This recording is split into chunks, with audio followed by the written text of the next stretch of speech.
We do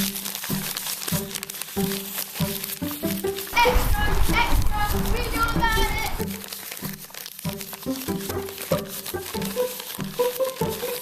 Hello, and welcome back to episode 3 of the Gazette Podcast. I'm your host, Lizzie Bianco, and I'm thrilled to be sharing what I think is an incredibly impactful episode with you all. This episode will be released during National Crime Victims' Rights Week, an annual observance dedicated to honoring crime victims, raising awareness of their rights, and promoting services and supports for survivors of crime. This year's theme is Listen, Act, Advocate, Protect Victims, Serve Communities.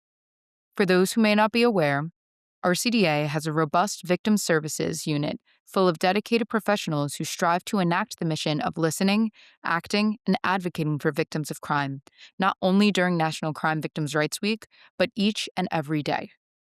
That is why this month felt like the perfect opportunity to spotlight 2 of our employees who work in our victim services unit, Dr. Courtney Chase and Dominique Magnan.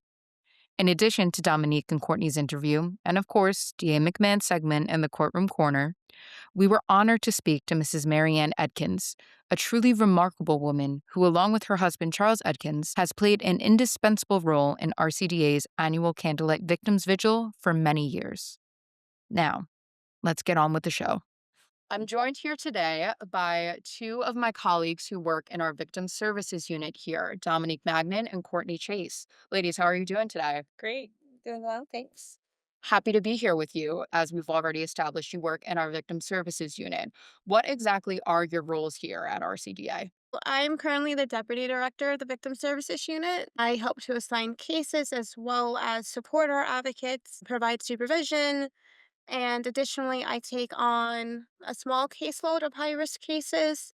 Usually that population would be intimate partner violence or sexual violence. I'm a victim advocate, but also I'm the training team leader. So I do maintain a full caseload as well as train new victim advocates, assistant district attorneys, and generate training materials. So you've mentioned that you're victim advocates and that you work with fellow advocates here in the office. For anyone that may not be familiar, would you mind explaining what exactly a victim advocate does? All right, so being a victim is destabilizing in a variety of ways. It could be physically destabilizing, financially destabilizing, emotionally and socially. So the role of the victim advocate is to address that and address those needs to help a victim go from an unstable situation to a stable one.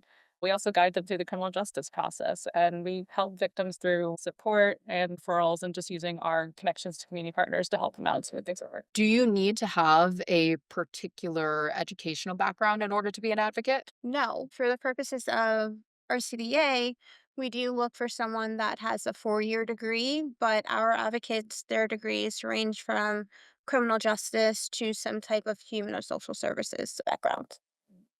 I think that's really interesting. When you start to fan out into our non-legal bureaus and units, you do have a lot of people that come from very varied backgrounds. And I think that that in many ways is a strength. You spoke about, Dominique, that you are assisting victims with reassuring a sense of stability after what is a really traumatic and difficult experience that they have had. Yes. What strategies do you use to ensure that victims feel safe and supported throughout the legal process? So really just listen to the concerns. Victims are the experts in their own experience. They know what they're going through. They know what resources are available to them. So the first thing I'll do is just ask them about what their top concerns are and then come up with a plan with them that addresses those while also still being accessible. For example, when it comes to safety, find out what strategies they already have in place, because a lot of times the victims and survivors we work with, they already have a plan. So what I want to do is I want to build on that plan with them because I want them to have agency and also help them with coming up with a plan that works best for them. So what I'll do is I'll find out what their initial strategies are, what they're already doing to keep themselves safe,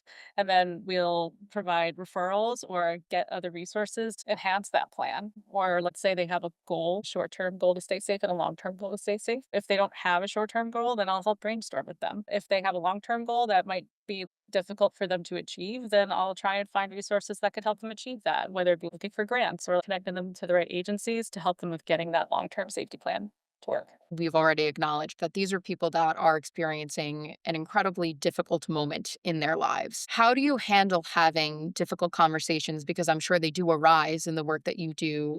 How do you navigate that with families and victims? So for me, I think it's humanizing the person that's in front of me, not so much concentrating on the criminal court case, but recognizing that they have a life outside of what this case may be. As corny as it may sound, I always believe in treating others the way that I would like to be treated. So I think about if that was me, if that was my family member. And although it may be difficult, I think families or victims and survivors that we work with, they really respect honesty. So as long as you're honest, as long as you're transparent, even if you're delivering news that may be hard to hear or it may not be what that victim or survivor may want the outcome of the case to be, as long as you remain open and you're able to answer questions, I think it goes over a lot smoother. And I think really just managing expectations and meeting them where they're at.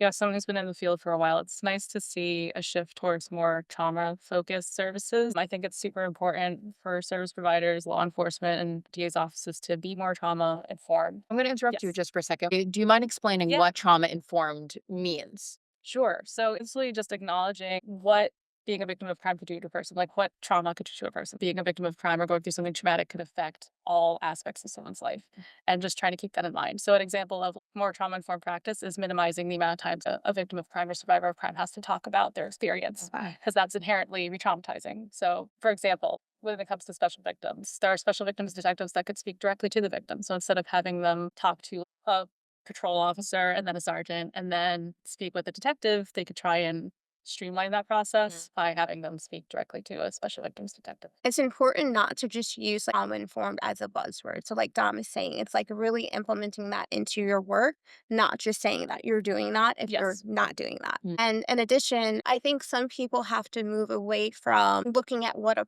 perfect victim or a perfect survivor Absolutely. looks like, because there's no such thing as Mm. perfection. Exactly. Someone may be escalated, but that's because they're trying to survive, or Yes. we're meeting someone right after a traumatic incident. And sometimes survivors may not remember something in a linear way, but it doesn't mean that they're being dishonest, right? Our Exactly. brain does something to protect us after a traumatic incident. Mm. So what I remember today might be different from what I remember a week from now. Believing what that victim or survivor is telling you and creating a space that they know that they can come to you, they can be open, and they can be honest, and they're going to be received in a way that they're not being judged. We've discussed the challenges that are on the survivors or the victims' ends, but I can imagine that fulfilling a role like this also is challenging for advocates too, in a different capacity. What are some traits that you think are essential for the job and also taking care of yourself while doing this demanding work?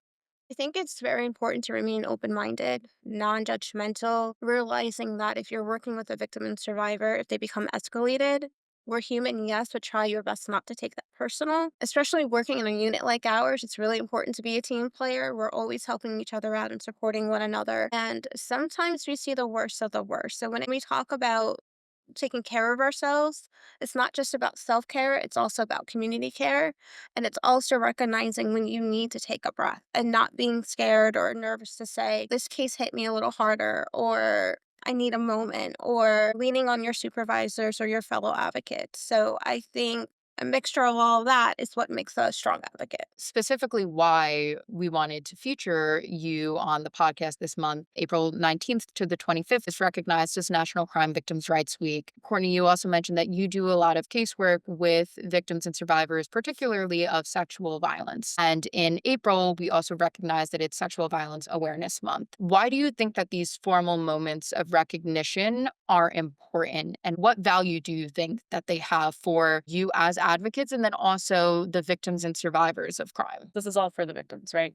A lot of times we don't really get an opportunity to acknowledge how difficult this is for victims. Being a victim of crime and engaging with the criminal justice process is inherently re-traumatizing. They have to relive some of the worst moments of their lives by talking to the police, talking to us, talking to the ADAs, talking to service providers. By engaging with this process, they're opening themselves up to like a lot of potential harm. So I think it's good for us to acknowledge their bravery and give some time and space to admire their strength with going through this process. And then for the people who don't go through this process, also acknowledge how to make a choice that's best for them, where they are doing something that is more healing for them.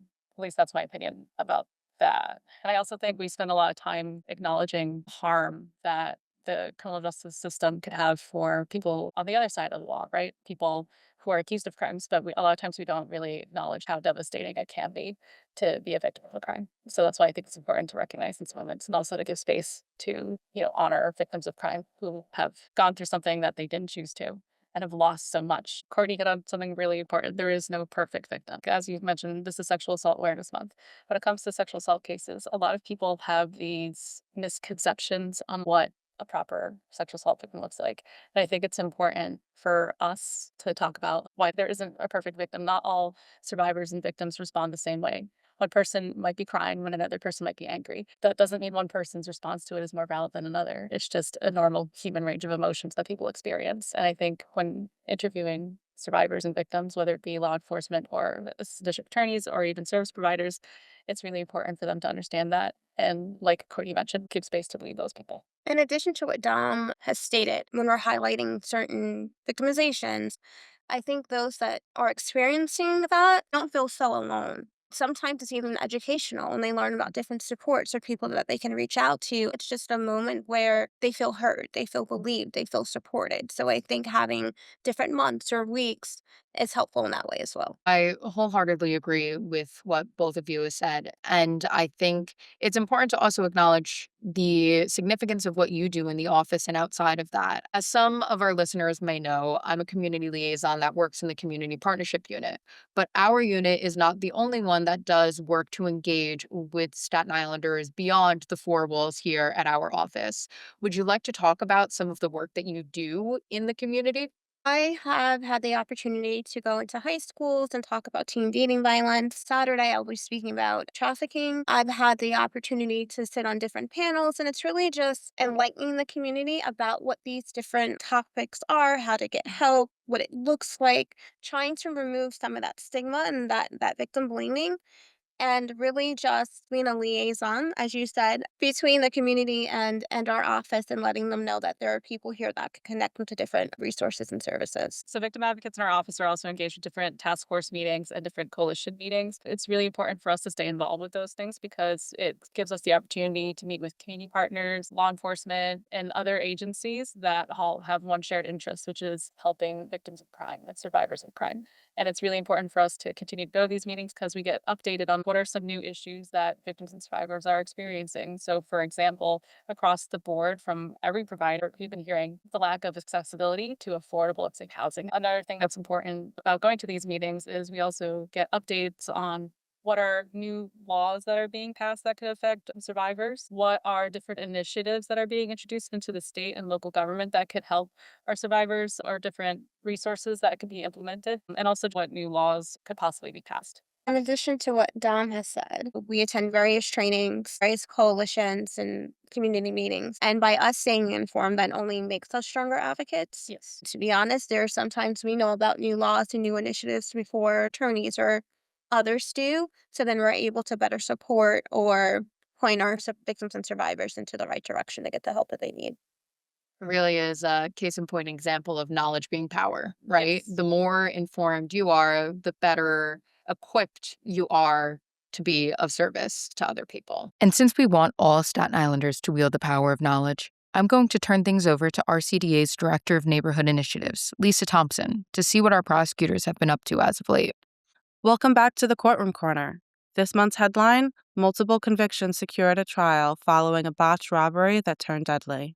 Court is now in session.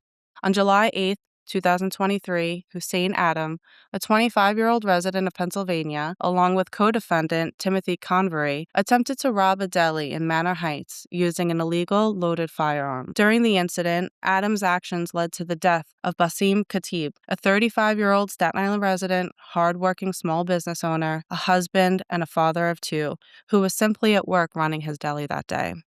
Earlier this month, Adam was held accountable in court. A Staten Island jury found him guilty on multiple charges, including murder in the second degree, attempted robbery in the second degree, and criminal possession of a weapon in the second degree. We thank our law enforcement partners, along with Assistant District Attorneys Josh Baver and Adam Silverlight, for their work in bringing this case to justice and ensuring that this serious crime was met with serious consequences. This was the Courtroom Corner with Lisa Thompson. Listeners, you've been dismissed. Thanks, Lisa. Dominique and Courtney, let's turn the conversation back over to you. We've both been here now for almost 8 years. Yeah. So I think another really great part of our position is that we're able to mentor other advocates and Yes. interns. It gives me great joy to see or kind of remember how I started and implement some of the things that I've learned into newer advocates and help them along their professional journey. You have now sparked the question in my mind for anyone who may be considering a career as an advocate. Do you have any advice that you would like to share with them? Keep that fire. Don't let anyone smother that fire. It's a fantastic job. I know people say the word rewarding a lot, but it really is rewarding. You're going to see a lot of bad stuff, but you're also going to see a lot of good stuff. And when those good things happen, it makes it all worth it. I think with anything in life, you have to remember your why. I Mm. remember when I was finishing one of my last degrees, I was just like, I just want this to be over. I just want to be done, you I'm know? a doctor, by the way. Thanks, Dom. No, it's important to acknowledge that. You put in the work to get that degree. So, yes, Dr. Courtney Chase, continue. Yeah, please. Okay, thanks. Both of you. Yeah, just remembering your why, because especially when you're first starting, if you don't take care of yourself, Yes. you might have some nightmares. You might go home crying. Secondary trauma. Yes, you might really be worried about that victim or survivor. And I think sometimes our job, as much as we love it, it can be a little disheartening because the barriers that we face, there's only so much that we can do in our roles. Like Dom was mentioning, there's not enough housing, right? It's not enough practical assistance for many of the people that we're working with. Yeah. And I never want to tell someone no. But unfortunately, sometimes it's outside of our control, but it only fuels me to want to do this more Yes. and implement effective change and really Be the change you want to see. be the change I want to see. Yeah. And continue to bring up the issues that we're seeing daily with victims and survivors so that those that are in certain positions can speak on them, can put forth legislation or whatever it may be to better support those that we work with. And when there's cuts, that impacts the work that we do. Absolutely. So, We yeah. definitely have lost a lot more resources recently that were available to survivors and victims because of certain cuts. How would people in the community best be able to support the work that you do, especially in light of some of the budget cuts that have impacted the work that you do here in the office? Just be aware of what's happening, where the cuts are coming from. Contact your local politicians about it. Contact the people who have a voice in it. If you want to become involved with coalitions, one of the coalitions is the Downstate Coalition. They're very heavily involved with affairs like upstate and downstate that affect us. Stay informed, stay passionate. I think also too, when you think of a prosecutor's office, people may just think of that, right? Mm. That we're just here to prosecute people. Yeah. But just if you go on the website, you see the various initiatives that we're doing here. It's not just about prosecuting, it's about helping, it's about making a difference within the community. Absolutely. And learning about what we do would also be helpful because you could spread the news that way. I'll be honest, there's certain times I'm at different community events, they don't know that we have a victim services unit.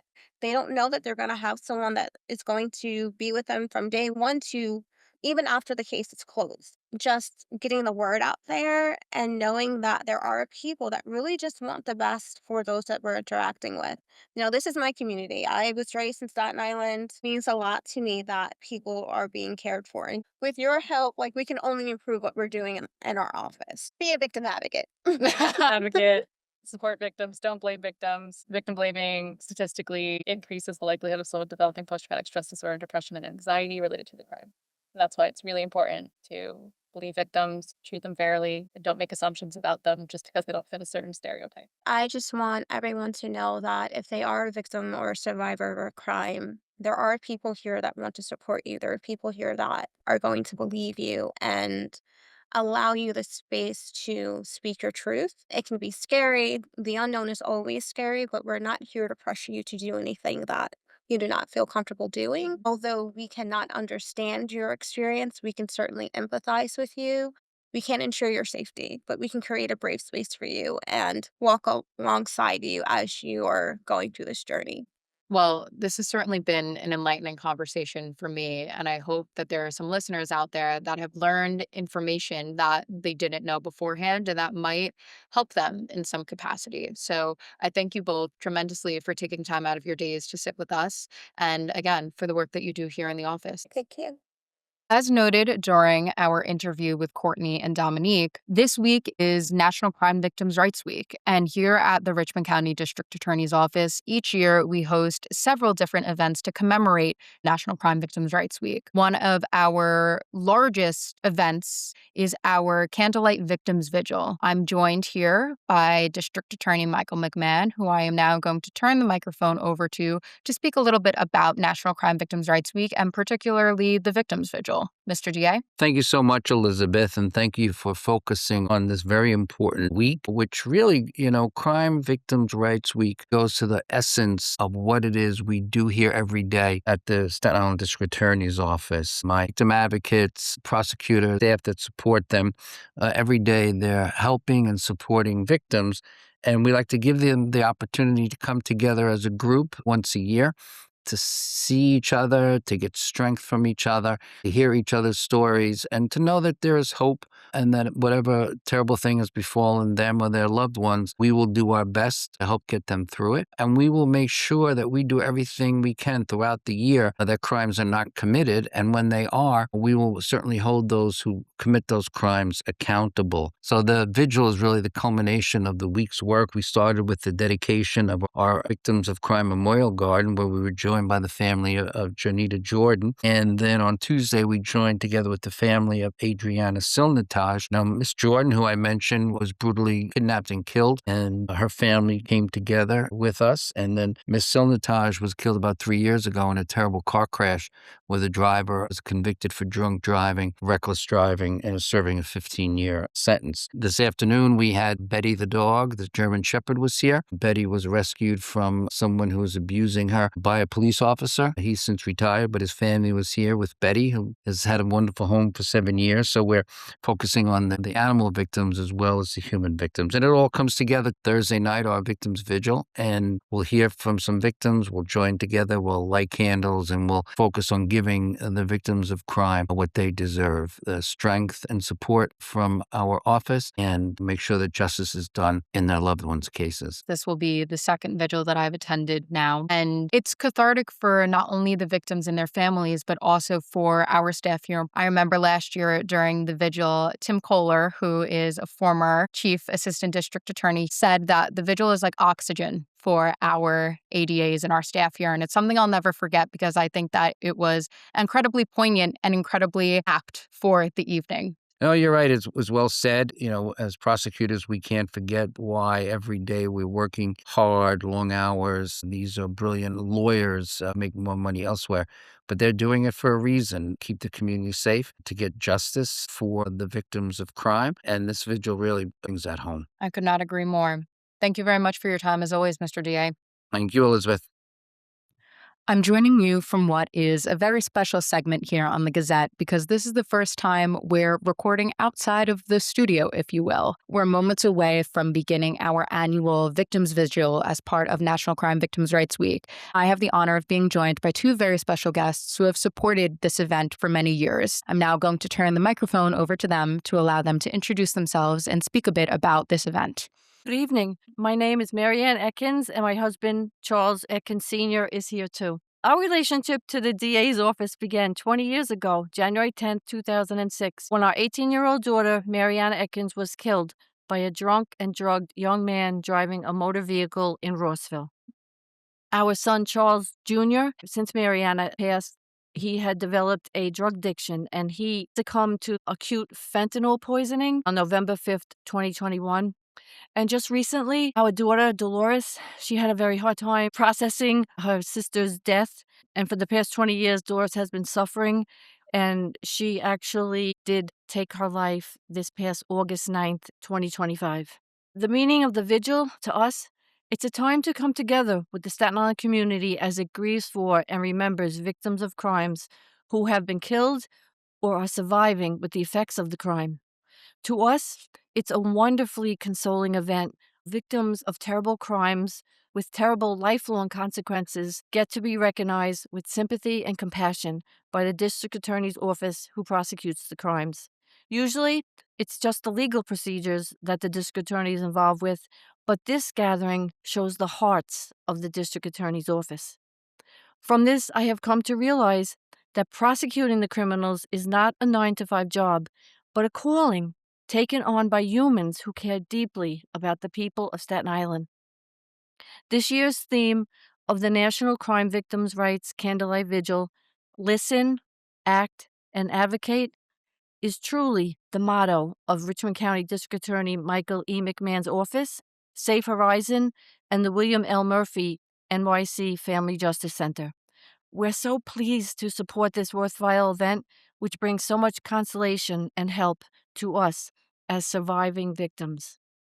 Mr. and Mrs. Edkins, I just want to thank you for taking the time to speak with us today, and to also say we admire your strength and your resilience tremendously. It's unimaginable the things that you have had to face in both of your lives and the lives of your children, and I can't imagine that it's easy, but we thank you for doing something that's difficult to make someone else's life a little bit easier. Anything else that you want to share while we're here? I just want to thank you, Lizzie. I know that the podcasts are very important, and I hope that many people will listen. And if they can't be here, they will be able to take advantage of the support from this compassionate, consoling event. Thank you very much for your time again. The Richmond County District Attorney's Office will always stand with the victims of crime, whether their case is actively being addressed by our office or their day in court has long since passed. If you or a loved one is a victim of a crime, please know that there are people in our office, people like Courtney and Dominique and so many others whose very job it is to support you. But I think today's episode makes clear that their desire to help is more than a contractual obligation. It's the result of their earnest and wholehearted mission as individuals to act as a positive force in someone else's life. I hope you enjoyed today's episode, and as always, stay safe and be well.